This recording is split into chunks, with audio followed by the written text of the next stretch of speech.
Would someday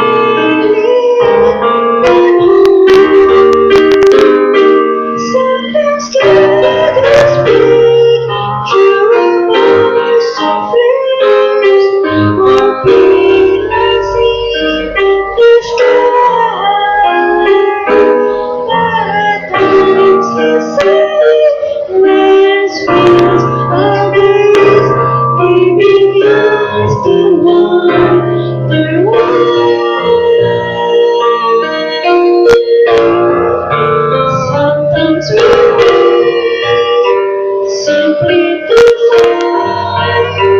Sometimes we say souls come with time. But when we clearly to see, sometimes we never get those forgotten scenes that made us born to shine. But there is a place where we rest in His grace, and sometimes we wait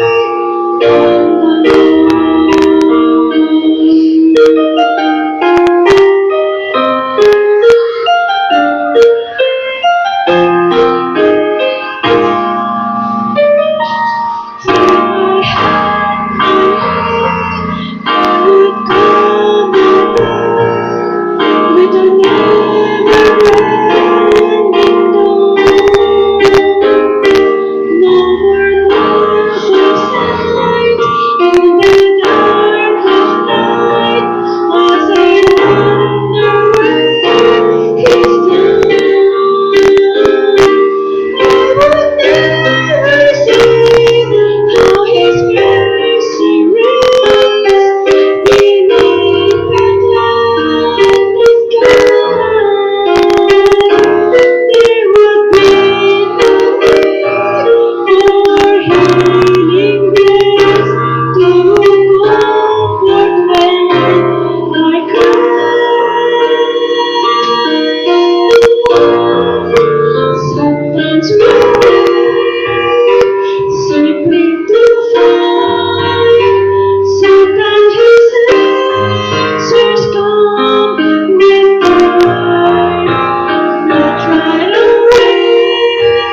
as we call my family to sing for us. Again, mga kapatid, sa mga dates na is-in-announce natin, kung hindi nyo tiyak o ano gusto nyo magkaroon ng detalye, mag-clear pa, please, huwag kayong mahiya, mag-text, tumawag, mag-send a message para clear kung ano detalye kailangan nyo. Again, please, keep us connected. Amen? Please keep on connecting with us. Tapos na kayo sa aming family, aawit po kami. Muli po, please keep us connected sa isa't isa para mas malinaw po yung ating petsa. Meron po tayong Budol Fight sa December 15. Sa Sunday, wala. So, December 15. So, again, if you need some details, if you want to help, if you want to ask questions, please send me a message, text, or messenger. Okay?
Choose you this day. Tell me, who will you serve? Yet there is none in your way to give the praise He deserves. As for me and my house, we will serve the Lord. Through the heat of the day, we will join in the fight till He takes us away, until our faith becomes sight. As for me and my house, we will serve the Lord. We will serve Him. We will serve Him. We will serve Him. For He is worthy. Serve Him. We will serve Him. We will serve Him. For He is Lord of all.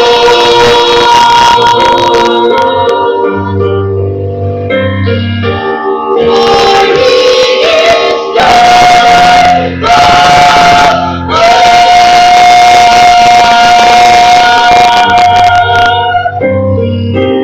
He is Lord of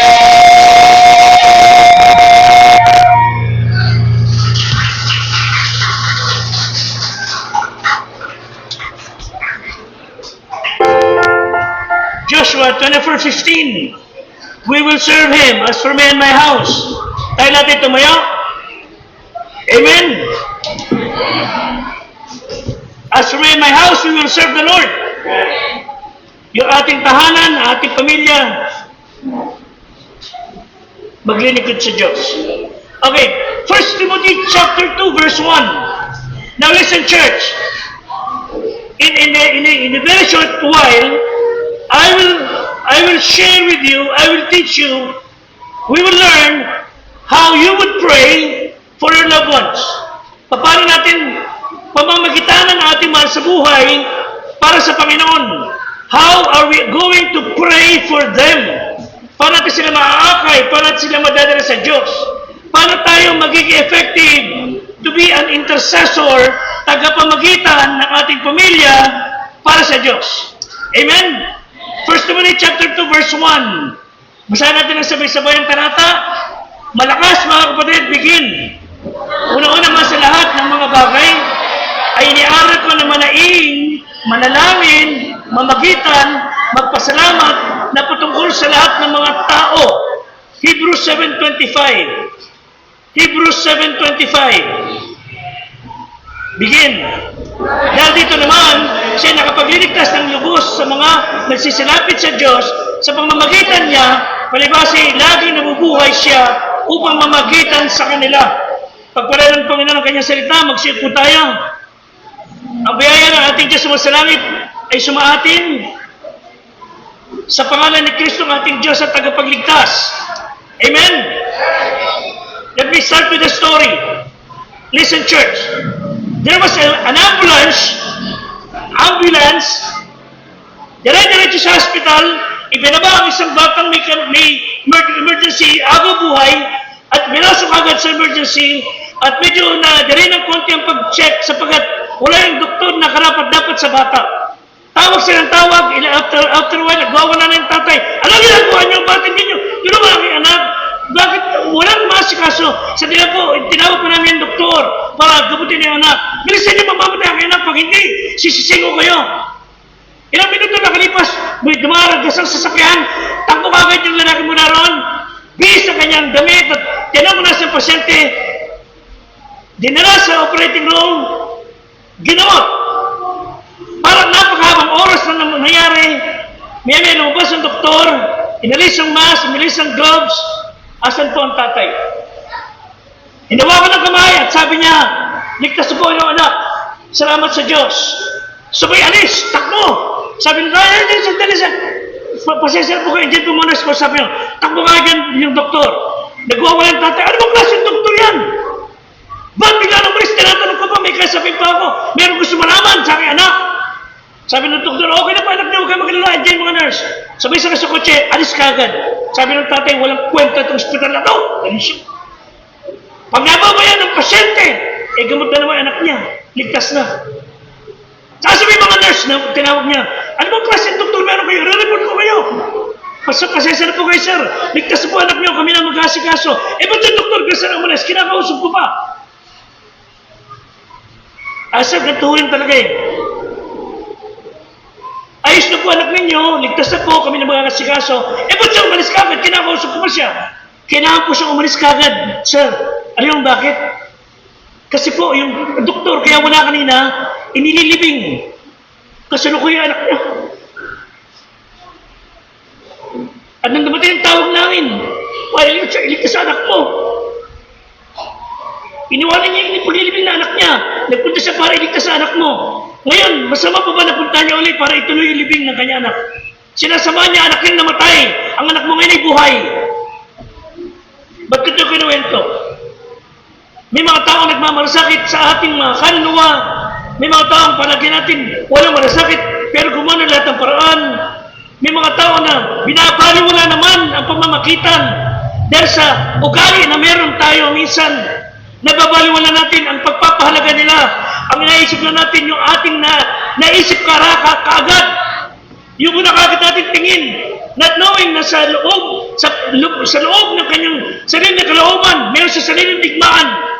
Kaya madalas nasasabi natin, mag-ingat kayo sa mga binibitiw yung salita, pagkarap niyo, mahal niyo sa buhay, mga tao, mga kaibigan, dahil baka pag na-atsyempuan niyo, nabigay kayo ng salitang hindi maganda, yung taong yan ay magpakamatay na pagkatapos. So better you watch your words.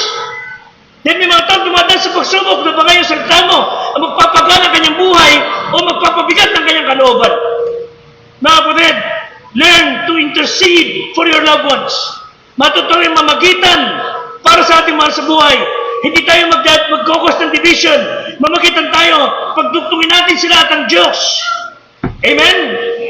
Hindi magkokos ng paghiwa-hiwalay. Hindi yung konting depression, nag-aaway, konting issue, pinalalaki. Sabi ng Bible, ano sabi sa Timothy? Manaing, manalangin. Tayo tagapamagitan tulad ni Kristo. I believe that the most important, the most influential people sa lupa ay mga Kristiyano na namamagitan for their friends and family para sa Diyos. At nais po ng Diyos mga kapatid that we pray for one another. Amen?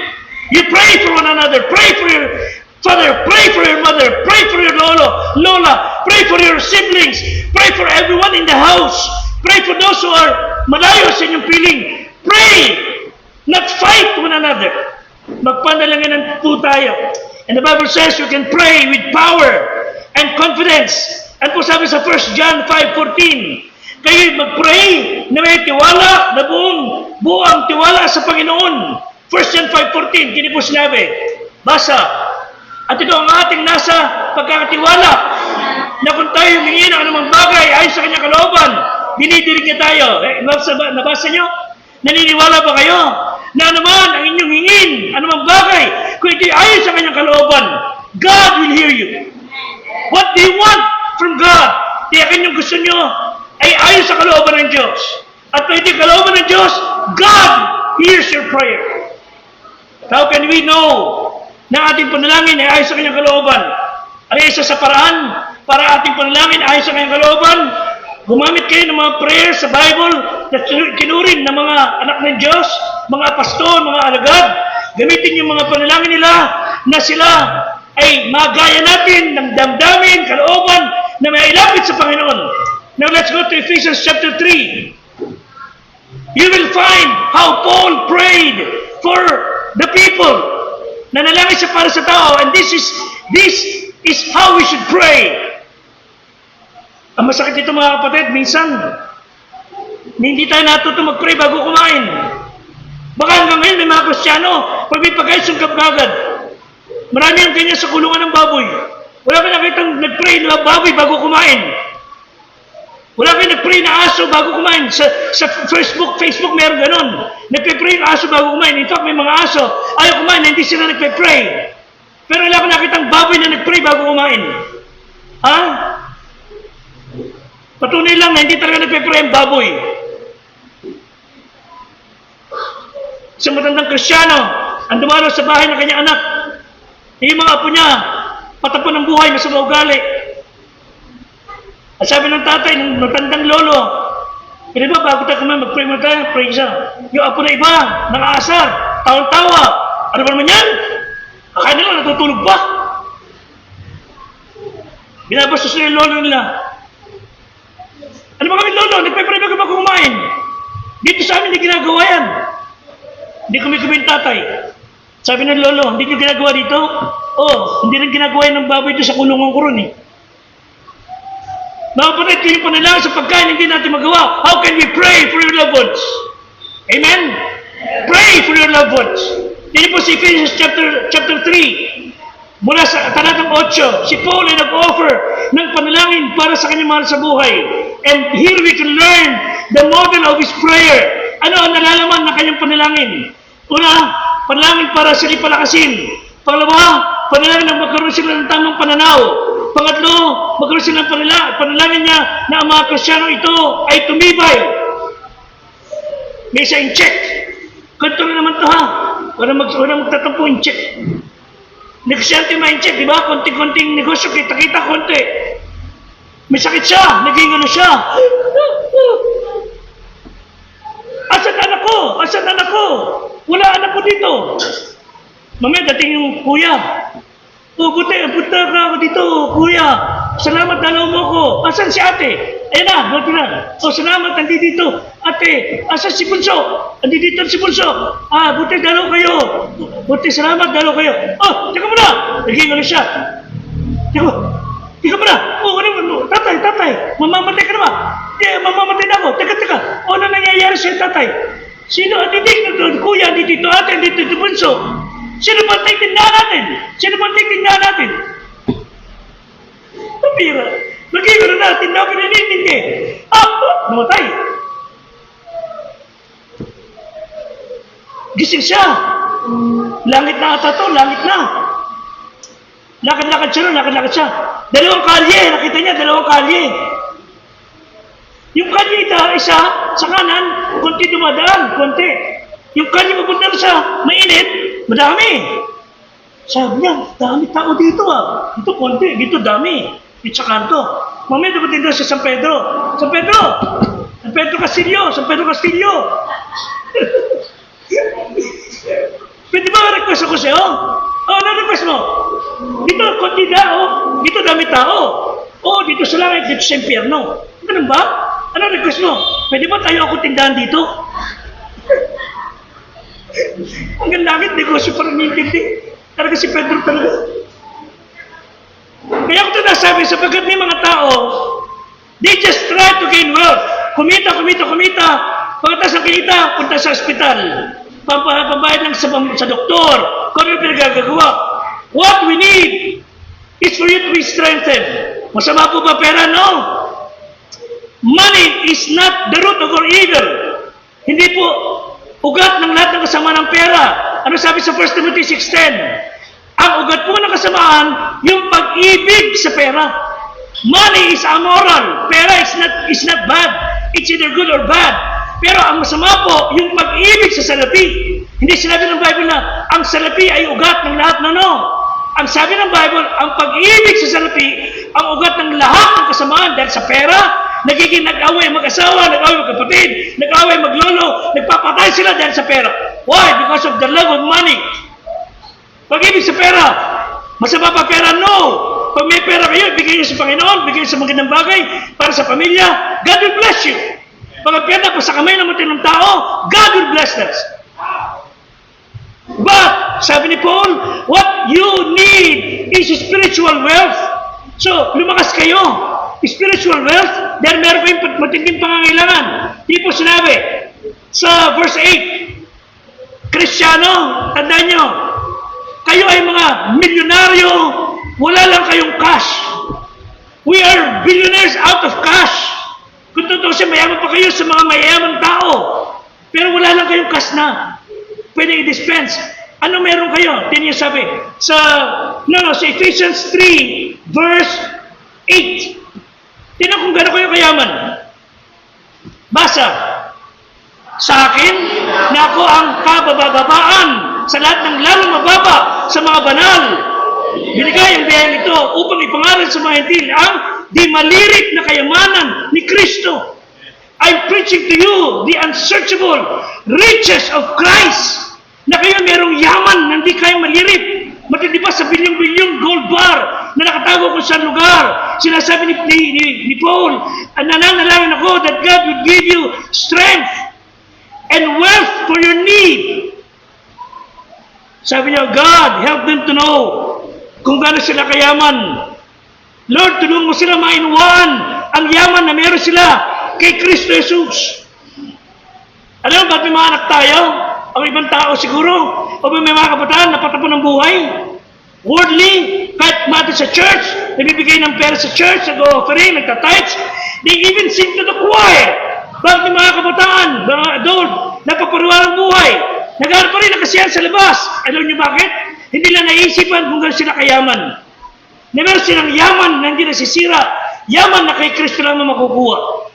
You are rich in Christ. So, kailangan natin ng strength. Mapalakas tayo. Verse 16. Ano po sabi? Verse 16. Basa. Upang sa inyo'y ipagkaloob niya ayon sa mga kayamanan ng kanyang kaluwalhatian. Kayo'y palakasin ng kapangyarihan sa pamamagitan ng Espiritu. The Holy Spirit within us will strengthen you. Para kayo hindi maging hungkab, puno-puno ng katukyutan sa mga bagay ng Diyos.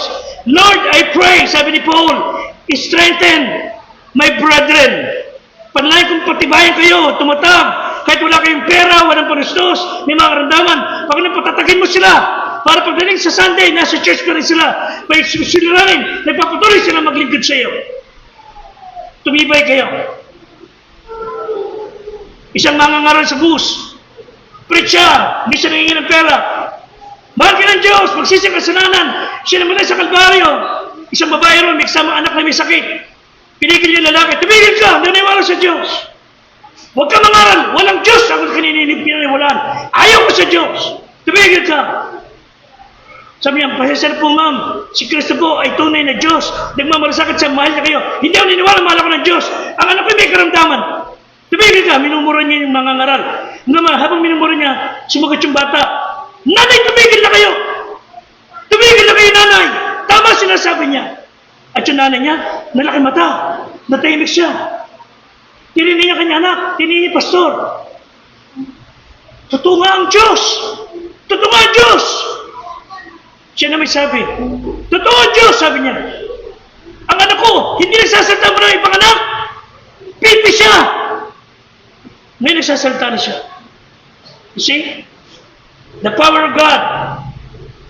So, Lord, strengthen the brethren. Patibayan niyo po ang mga ito.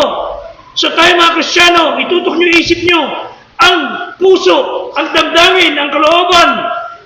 Panginoon, palakasin mo ako sa aking panampalataya. Alam niyo, sa Bible, wala kayong mababasa na sinabi ng mga alagad, Lord, payamanin mo nga ako. Lord, pag gawin mo kong ganito lalaki. Lord, gawin mo akong ganito, gawin mo akong ganito. Ano parang nila? Lord, teach us to pray. Lord, teach us to pray. Pag tama po yung panalangin ninyo, God will answer that. Ayon sa kanyang kalooban, hindi tutugunan niyo sa lahat ng panalangin, hindi ho. Sabi niya, Panginoon, iganti mo ako dun sa taong yan. Naaasar ko sa pamumukha niya eh. Basta ayaw ko nang hilat siya ng mukha niya. Toto, gantihan mo po nga po. Hindi ka tutugunan ng Diyos. Lord, bigyan mo ako ng baril, may papatayin lang ako. Wala ganun. Hindi tutugunan ng Diyos sa kabulustugan ng tao. Pero sabi niya, Panginoong Diyos, palakasin niyo nga po ito. Nangihinang kanya kalooban, palakasin niyo nga po siya. Nawawala siya ng kalakas sa loob. Panginoon, patatagin niyo nga po siya. Strength. Pangalawa, mag-pray tayo na magkaroon tayo ng tamang standpoint, pananaw sa buhay, tamang pananaw. Tamang tingin sa mga bagay. Hindi yung unang tingin kagad, akala nyo gano'n kagad. Tamang standpoint. Verse 17, yan po sabi, na si Kristo ay manahan sa inyong puso sa pamagitan ng pananampalataya upang kung kayo mag-ugat at tumibay sa pag-ibig. Gusto ng Diyos tayo ay tumibay. Gusto ng Diyos mag-ugat ang pag-ibig niya. Pag malalim ang Panginoon sa atin, malalim ang pagkaunawan niyo sa Diyos, malalim ang pagkaunawan sa Bible, nag-ugat kayo, tama pananaw ninyo. Amen? Hindi mababaw that Christ may dwell in your hearts, being rooted and grounded. We should pray for our loved ones. Ano sabi nun? Upang manahan yung para ang Diyos lagi at home. Ang Panginoon lagi nariyan. Andiyan sa iyo. Ang kalooban mo, bababa ang kalooban mo. Hindi yung nagkaroon ka lang ng bagong peke naman, ang yabang na. May mga congressman tayo na nung araw, umpisa ng mga quadcom na lang yan. Ang susunod na mga naka-Rolex. Nung nasita sila ng taong bayan. Ngayon, puro kasya na lang yata suot nila. Pero payabangan yan. Payabangan sila. Mga kapatid, huwag niyong kalimutan, tayo ay dirt. Tayo ay lupa. Ano sabi niya isang preacher na natinig ko? Aliyaw, bakit hindi ka ginawa ng Diyos na mula sa ginto? Ba't hindi ka ginawa ng Diyos out of diamonds, out of silver? Ba't ginawa ka ng Diyos out of dirt? Hey, church, listen. Ba't ginawa ka ng Diyos mula sa lupa? Para maintindihan mo, dapat nakatunto ka lagi sa lupa. Wala pong itinanim sa ginto na tumubo. Wala itinanim sa silver na tumubo. Wala itinanim sa diamante na tumubo. Yes, mamahalin. Tayo ay mga lupa. Galing sa lupa. Pero nyo, to keep us humble. At pagka tinaniman ka na salita ng Diyos, magbubunga. Hindi po nagbubunga ang tinanim sa ginto, sa diamante, umamaling bato. Ang nagbubunga, nagbibigay buhay. Ang mga tinanim sa lupa. Mababa ang kalooban. God wants to dwell in us deeply, rooted and grounded.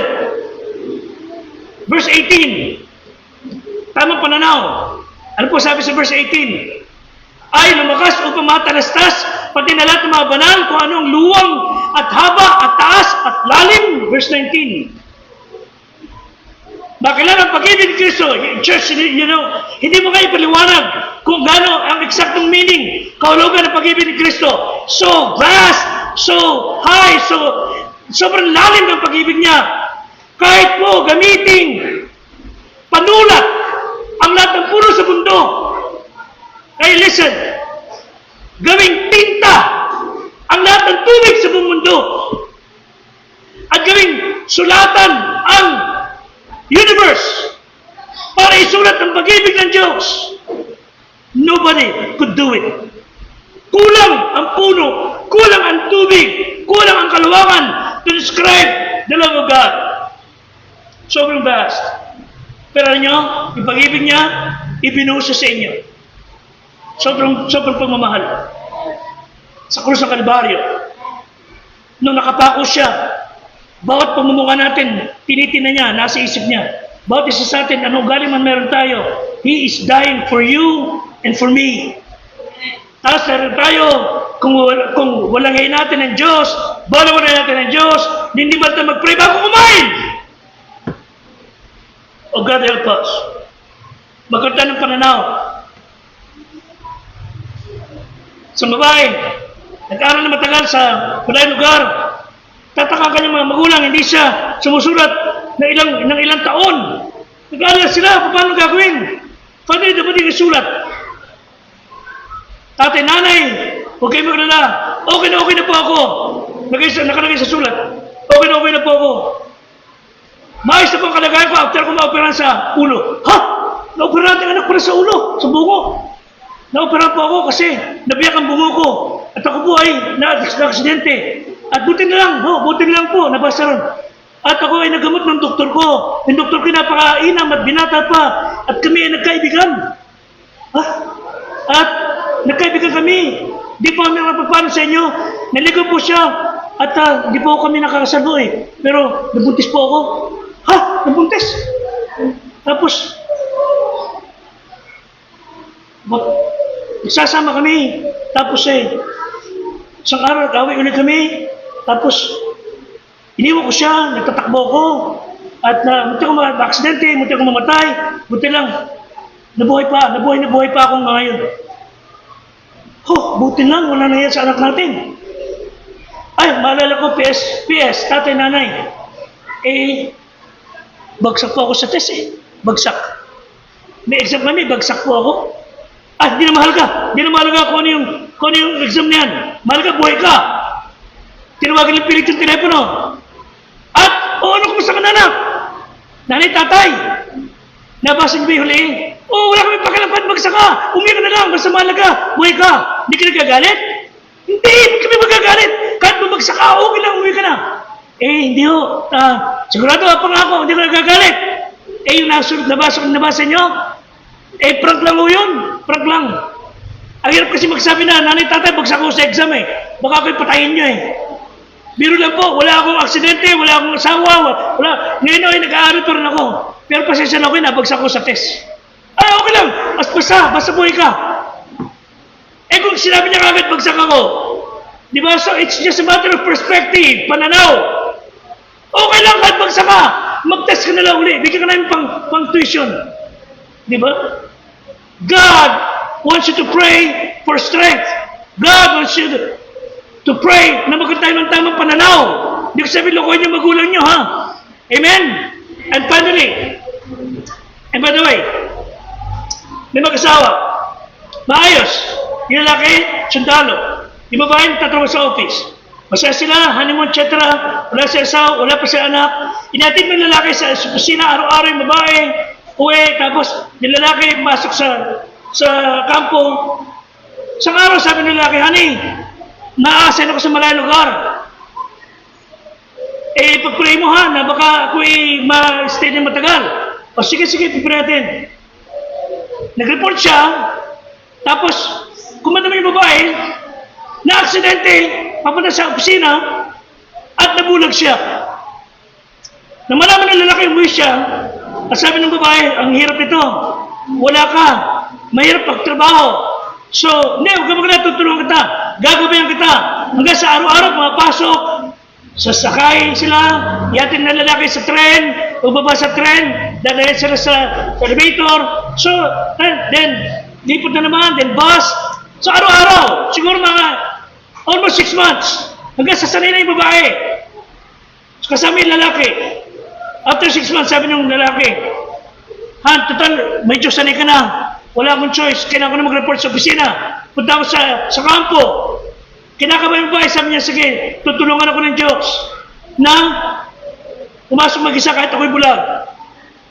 Umalis ang lalaki, araw-araw, pag-isin ng babae, gawa siya ng sarili niya, sakay sa bus, sakay sa tren, baba sa stasyon, sakay sa bus, halos yun ang sakay sa kanya araw-araw. For almost 6 months, bulag, pasok, uwi. Sa araw, sabi ng bus driver, ma'am, ganda mga kapuli, sanay na sanay kayo ha, kahit bulog na kayo. Oo, kailangan kong gawin Hindi po yun Ako'y natutuwa sa iyo kasi napakapalad mo. Ba't ako mapalad?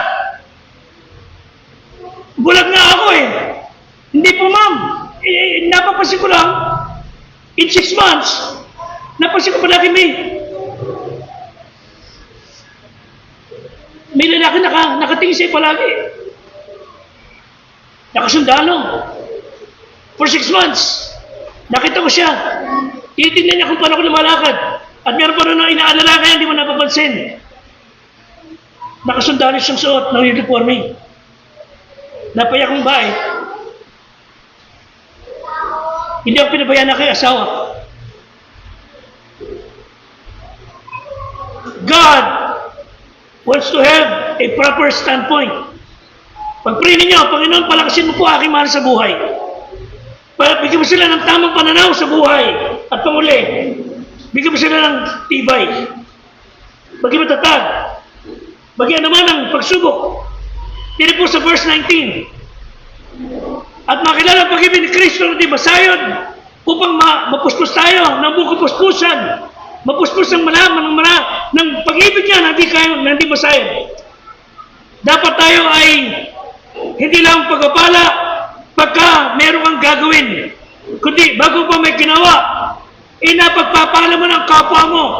Makita ka lang sa church, nagpapalakas ka na ng kalooban. You don't need to give anything. So pray natin na maging matibay tayo. May kapangyarihan ng Diyos at may kapurihan ng Diyos sa ating buhay. Verse 20. Di po sabi, basa, ngayon,